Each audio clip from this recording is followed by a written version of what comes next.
Buenas noches, hoy les traigo el tema de absorción como operación unitaria para la materia de operaciones unitarias 1, unidad 3.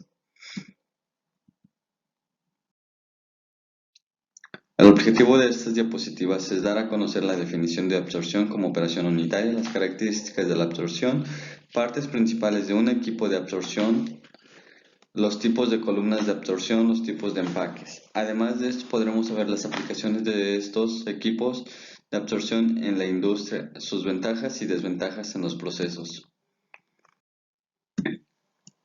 La absorción de gases es una operación en la cual una mezcla gaseosa se pone en contacto con líquido.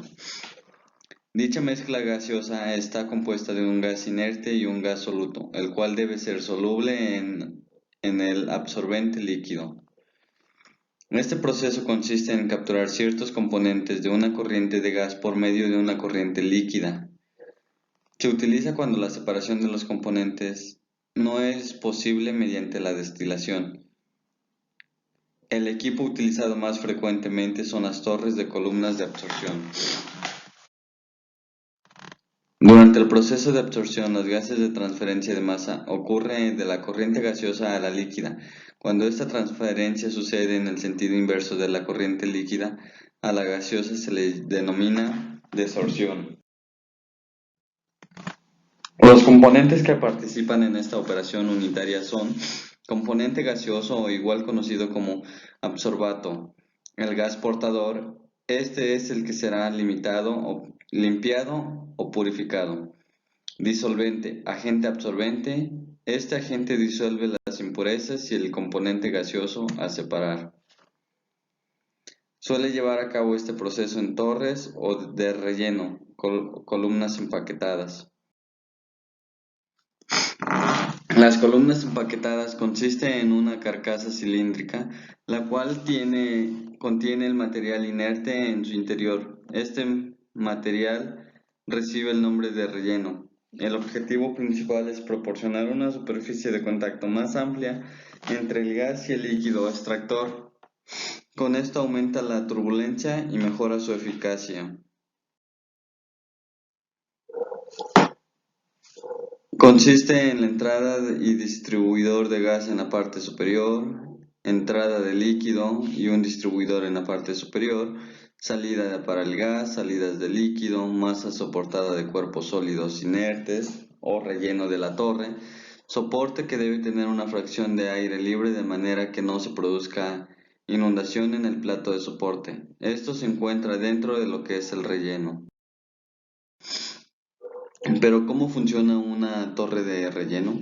Bueno, el gas que contiene el componente a absorber se introduce por la parte inferior y atraviesa el relleno. Este relleno contiene una cierta cantidad de partículas.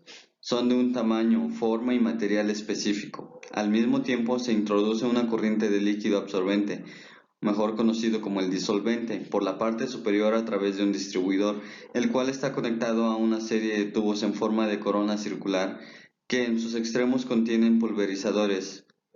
Convierten la corriente líquida en finas gotas para aumentar el área de contacto entre el gas y el líquido absorbente.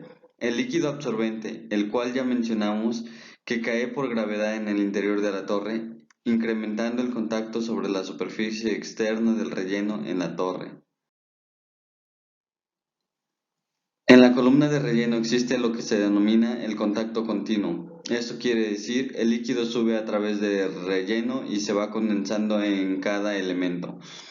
Este es el método más efectivo ya que existe mayor contacto entre las fases. Existen otras opciones como las columnas de platos en las cuales existe un contacto discontinuo o por etapas. Columnas de platos. En esta columna el líquido pasa por un medio de diferentes platos y en ellos se va condensando el líquido nuevamente. Tanto en este método como en el método de columnas de relleno se va en contra de la fuerza gravitatoria por la circulación del líquido. Existen varios factores que favorecen la absorción. Utilizar un disolvente que disuelve principalmente componentes a separar o el gas portador. Presiones elevadas, temperaturas bajas también favorecen este proceso. Dependiendo del tipo de disolvente, el gas se absorbe por absorción física o absorción química. Equipos de absorción. En las industrias químicas, los equipos más utilizados son las torres rellenas y las torres de platos. Principalmente es más común encontrar las torres de relleno, ya que presentan menor caída de presión. La clasificación de los equipos están en equipos superficiales, peliculares, de relleno, de burbujeo o de platos y los pulverizadores. Características de un relleno. Para lograr una elevada eficacia en la transferencia de masa se deben cumplir con algunas características, como lo son gran superficie específica, elevada porosidad, proveer un buen contacto entre el gas y el líquido, ser químicamente inerte respecto a los líquidos procesados, poseer una gran resistencia mecánica. La elección de estos rellenos depende de los objetivos que se tienen para la absorción, los cuales pueden ser, por ejemplo, recuperar un componente gaseoso, eliminar un componente o sustancia nociva, o la obtención de un líquido específico. Torres de platos o mejor llamadas torres de burbujeo o borboteo.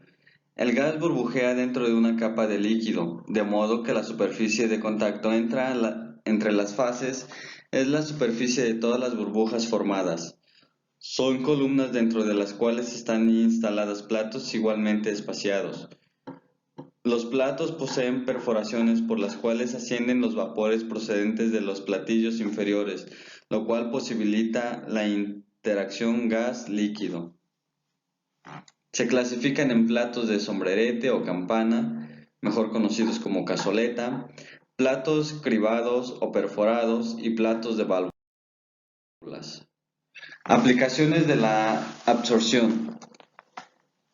La absorción es aplicada en la eliminación de óxidos de nitrógeno como soluciones de agentes oxidantes, la recuperación de gases como el ácido sulfhídrico, H2S, mercaptano y CO2 como disolvente de aminas, obtención de un líquido específico, preparación de agua de Seltz como dispositivo de recuperación de productos de reacción.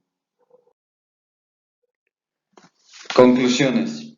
Esta operación de transferencia de materia, cuyo objetivo es separar una de las componentes, el soluto, de una fase gaseosa por medio de una fase líquida, en la que los componentes a eliminar son solubles, procediendo de transferencias de materia entre dos fases inmiscibles.